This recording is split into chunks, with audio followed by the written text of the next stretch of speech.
नमस्कार। Bharat express digital में आपका स्वागत है। आप सुन रहे हैं मेरी बात, जिसे लिखा है भारत एक्सप्रेस न्यूज नेटवर्क के चेयरमैन, एमडी और एडिटर इन चीफ उपेंद्र राय ने। बजरंगी दाव, पलटेगा चुनाव। देश की राजनीति में सियासी दलों के घोषणा पत्र चुनावी दांवपेच का एक हिस्सा होते हैं, लेकिन लगता है कि कर्नाटक में कांग्रेस का यह दांव उल्टा पड़ गया है। अपने घोषणा पत्र में कांग्रेस ने तमाम वादों के साथ बजरंग दल पर पाबंदी कसने का जो वादा किया है, वो उसके लिए जी का जंजाल बनता जा रहा है। इसके ऊपर कांग्रेस ने पहले से ही बैन पीएफआई को जिस तरह बजरंग दल के साथ जोड़ा है, उसने आग में और घी डालने का काम किया है। अब इस पर कांग्रेस से जो सवाल पूछे जा रहे हैं, उसका जवाब देना उसके लिए मुश्किल होता जा रहा है। इसके कारण एक तरफ उसका अच्छा खासा चल रहा चुनाव प्रचार पटरी से उतरता दिख रहा है, तो दूसरी तरफ अब तक रक्षात्मक दिख रही बीजेपी को आक्रामक होने का मौका मिल गया है।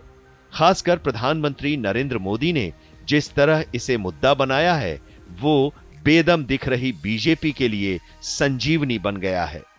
यह भी दिलचस्प है कि अब तक कांग्रेस ही बीजेपी पर चुनाव में ध्रुवीकरण के आरोप लगाती रही है। अब खुद उसने बैठे बिठाए अपने प्रतिद्वंदी को उसकी पिच पर खेलने का मौका दे दिया है। क्या बजरंग दल की पीएफआई जैसे आतंकी संगठन से तुलना जरूरी थी? हर कोई जानता है कि पीएफआई एक बैन किया हुआ संगठन है। देश के खिलाफ आतंकी गतिविधियों में शामिल सिमी में काम कर चुके लोग इसके सदस्य रहे हैं। खुद पीएफआई पर देश के खिलाफ साजिश और आतंकी संगठनों से साठगांठ के आरोप लगे थे। देश की सर्वोच्च जांच एजेंसी एनआईए ने ही खुलासा किया था कि पीएफआई गजवाए हिंद को स्थापित करने के लिए फंडिंग कर रहा था। पटना में एनआईए की छापेमारी में पीएफआई के एक ठिकाने से भारत को इस्लामिक राष्ट्र बनाने की साजिशों के सबूत जैसे देश विरोधी गतिविधियों से जुड़ा साहित्य और अलग झंडे मिले थे, जिसके बाद पीएफआई पर बैन लगाया गया।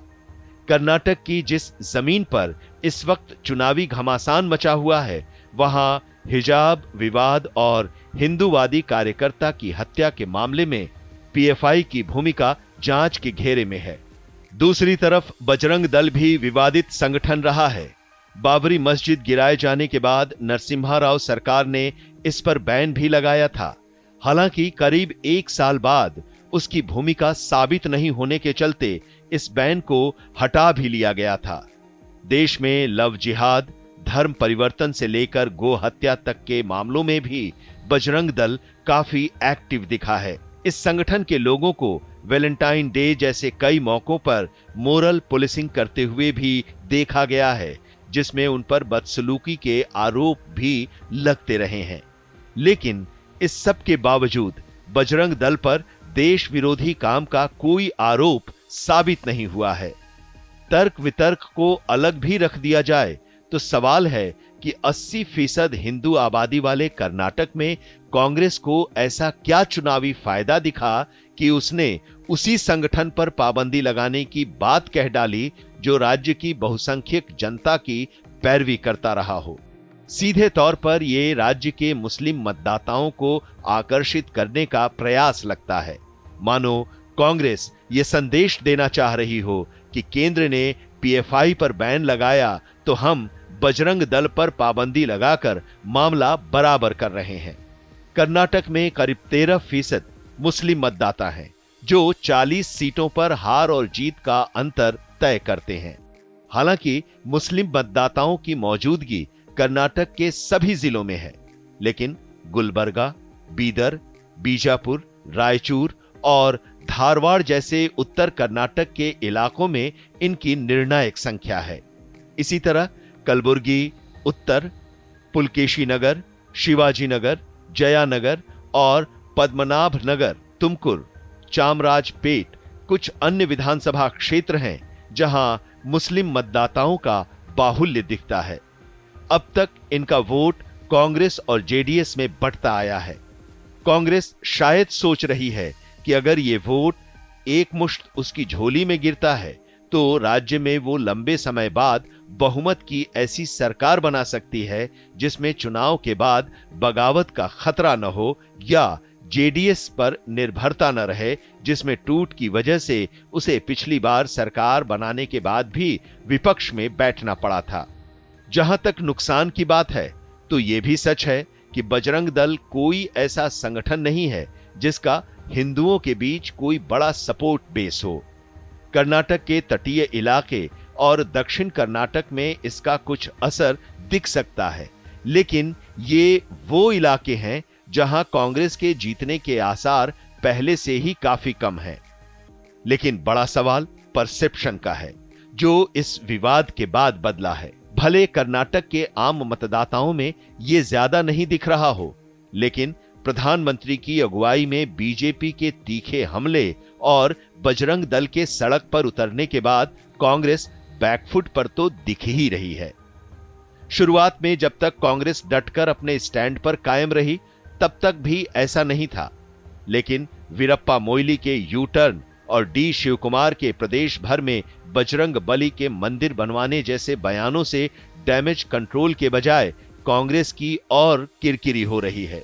ये विरोधाभास कांग्रेस सरकार के साल 2013 से 2018 के कार्यकाल में भी दिखा था, जब मुख्यमंत्री सिद्धारमैया ने एसडीपीआई और पीएफआई के कार्यकर्ताओं के खिलाफ 176 मामले वापस लेने का आदेश दिया था। अब वही कांग्रेस पीएफआई को कट्टर संस्था मान रही है। कांग्रेस के इस तरह के फैसलों से यह संदेश जाता है कि वैचारिक मामलों पर उसकी दृढ़ता चुनावी नफे नुकसान से ज्यादा संचालित होती है। इस विवादित मसले के अलावा भी कांग्रेस के घोषणा पत्र में काफी कुछ ऐसा है जो सामान्य नहीं दिखता, जैसे कि उसके द्वारा दी गई 5 चुनावी गारंटियां।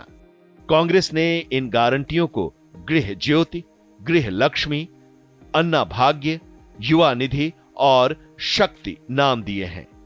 अगर कांग्रेस चुनाव जीतकर राज्य में अगली सरकार बनाती है तो उसकी चुनावी गारंटियों को पूरा करने में राज्य के खजाने से हजारों करोड़ रुपए खर्च हो सकते हैं। कांग्रेस इसकी भरपाई कैसे करेगी, इस पर भी उसकी ओर से कोई स्पष्टता नहीं है। दरअसल अब तक बोम्मई सरकार पर भ्रष्टाचार के खिलाफ कांग्रेस का अभियान सिर चढ़कर बोल रहा था, इसलिए इस सवाल पर कांग्रेस से ज्यादा पूछ परख नहीं हो रही थी।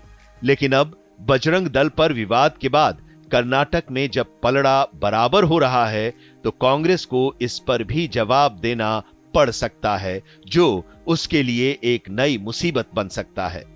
हालांकि कांग्रेस के लिए ये राहत की बात होगी कि ये विवाद ऐसे समय उठा है जब मतदान में ज्यादा समय नहीं बचा है, लेकिन चुनावी राजनीति में ये बात भी तो कही जाती है कि मतदान से पहले की रात कयामत की रात होती है। उससे पहले कर्नाटक में अगले 72 घंटे का चुनाव प्रचार बहुत दिलचस्प होने जा रहा है।